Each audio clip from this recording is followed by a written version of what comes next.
Always welcome साथियों। Digital class हमेशा आपके साथ विद्वानों अपनी प्रोडक्शन इंजीनियरिंग की सीरीज चल रही है। जो भी कंटेंट अब तक आपने पढ़ा है और आगे इस वीडियो में पढ़ने वाले हैं, सारा कंटेंट आपको पीडीएफ फॉर्मेट में अवेलेबल रहेगा। जिस तरह से मैकेनिकल इंजीनियरिंग जनरल नॉलेज की अन्य सीरीज कंप्लीट अवेलेबल हैं, इस कंटेंट का इस्तेमाल आप SSC, RRB, state, JEE, GATE, BTech, AMIE के एग्जामिनेशन के लिए कर पाएंगे। यहाँ पर साथियों इससे पिछली वीडियोज़ में हम नॉन ट्रेडिशनल मशीनिंग प्रोसेस की तरफ चलते हुए आ रहे हैं, जिसमें इलेक्ट्रिकल आपने देखी थी, इलेक्ट्रिक, केमिकल। यहाँ पर हम ग्राइंडिंग पढ़ने वाले हैं। इससे पिछली वीडियो में आपने देखी थी इलेक्ट्रिक, केमिकल, सिंपल मशीनिंग देखकर चले हुए आए थे। तो इलेक्ट्रोकेमिकल, उसमें सिंपल केमिकल मशीनिंग में क्या था साथियों, केमिकल रिएक्शंस हो रही थी और मटेरियल आपका रिमूव हो जा रहा था। तो यहाँ पर हम देख रहे हैं इलेक्ट्रोकेमिकल ग्राइंडिंग। अब यहाँ पर हम केमिकल रिएक्शन भी देखेंगे, इलेक्ट्रिक करंट भी फ्लो कराएंगे और ग्राइंडिंग भी करेंगे। तीनों प्रोसेस एक साथ हैं, एक एक वर्ड में समझ लीजिए। प्रिंसिपल, नाम, काम छुपे हुए हैं इनके। तो यहाँ पर इलेक्ट्रोकेमिकल ग्राइंडिंग, जिसे एनोडिक मशीनिंग के नाम से हम जानते हैं।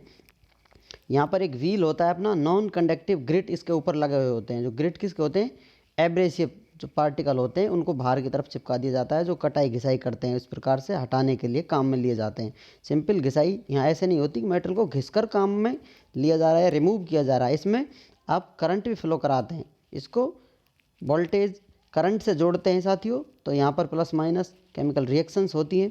केमिकल रिएक्शंस में क्या होता है, जो मेटल है उस पर मेटल के ऊपर मेटल ऑक्साइड बन जाते हैं। मेटल ऑक्साइड बन जाते हैं, उनको इन ग्रिड की सहायता से हटा दिया जाता है, रिमूव कर दिया जाता है। तो मेटल आपका रिमूव हो जाता है। इस प्रकार से ये प्रिंसिपल काम करता है। अब ये इलेक्ट्रोलाइट में होता है प्रोसेस, ऐसा नहीं है कि डायरेक्ट चल रहा है। या तो कुछ इलेक्ट्रोलाइट में से डाल के रखें या इलेक्ट्रोलाइट आप इन पर फ्लो करा दें। जो एक अलग मान लीजिए यहाँ इसका रिजर्वायर मान लीजिए, सिंक, सम्प जो बना हुआ है, कंटेनर है, इसमें से इलेक्ट्रोलाइट पंप के थ्रू लिया जा रहा है, बार बार इस पर आता जा रहा है, फ्लो चलता जा रहा है। इसमें बात की जाए इलेक्ट्रोलाइट की, तो यहाँ पर sodium nitrate, sodium chloride and potassium nitrate आदि कुछ भी इलेक्ट्रोलाइट ले सकते हैं। जैसा कि पिछली वीडियोज़ में हम लेते आ रहे थे, NaCl लेके आ रहे थे, मटेरियल के टाइप के हिसाब से, रिक्वायरमेंट के हिसाब से भी इलेक्ट्रोलाइट सेलेक्ट कर लेते हैं।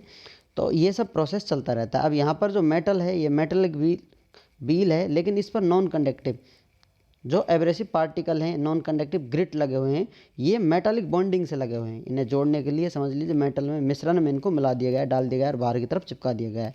अब जो डिस्टेंस है इनकी, जो आपका एनोड कैथोड के मध्य में, प्लस माइनस के मध्य में जो डिस्टेंस है, उसको साइज ऑफ एब्रेसिव पार्टिकल के बराबर रखते हैं, क्योंकि जो पार्टिकल टच कर जाएंगे तो इतनी डिस्टेंस इसके मध्य में रहेगी। ये माइक्रो लेवल पर होते हैं, बहुत कम डिस्टेंस होती है।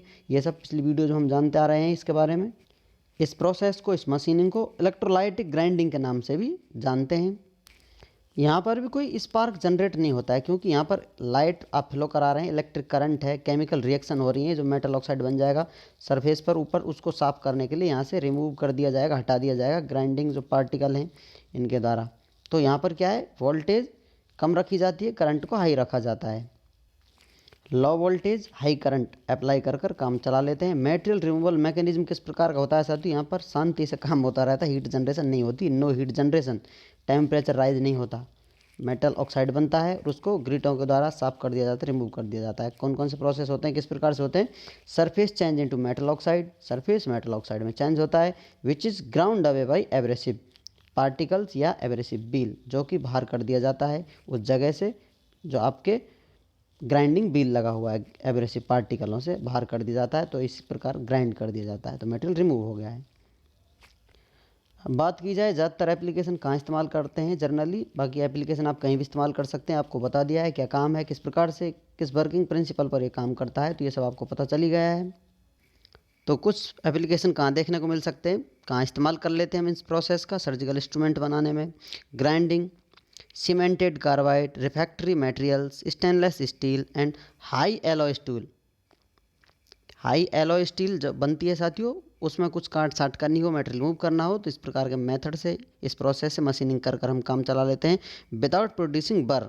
इससे बर प्रोड्यूस नहीं होती, बिल्कुल स्मूथ सरफेस फिनिश प्राप्त होती है। क्योंकि कुछ आप मशीनिंग करते हैं, कटिंग छटिंग करते हैं टूल से, तो माइक्रो लेवल पर देखा जाए, मान लेते हैं यहाँ से कट हो जाता है सरफेस, तो खुरदरा खुरदरा सरफेस रह जाता है, क्योंकि रफनेस एक तरह से देखने को मिलती है। लेकिन यहाँ पर नॉन ट्रेडिशनल मशीनिंग में बिल्कुल स्मूथ कार्य किया जाता है, तो वहाँ पर ये बर बिल्कुल प्राप्त नहीं होती। बाहर उभरा हुआ सतह, छोटी मोटी किनार, ये सब देखने को नहीं मिलती, स्मूथ सरफेस प्राप्त हो जाता है। Grinding of cutting tools, cutting टूलों की ग्राइंडिंग करने में एज टूल का जो टिप है उसको शार्प करने में इस प्रकार की मशीनिंग का इस्तेमाल कर लिया जाता है।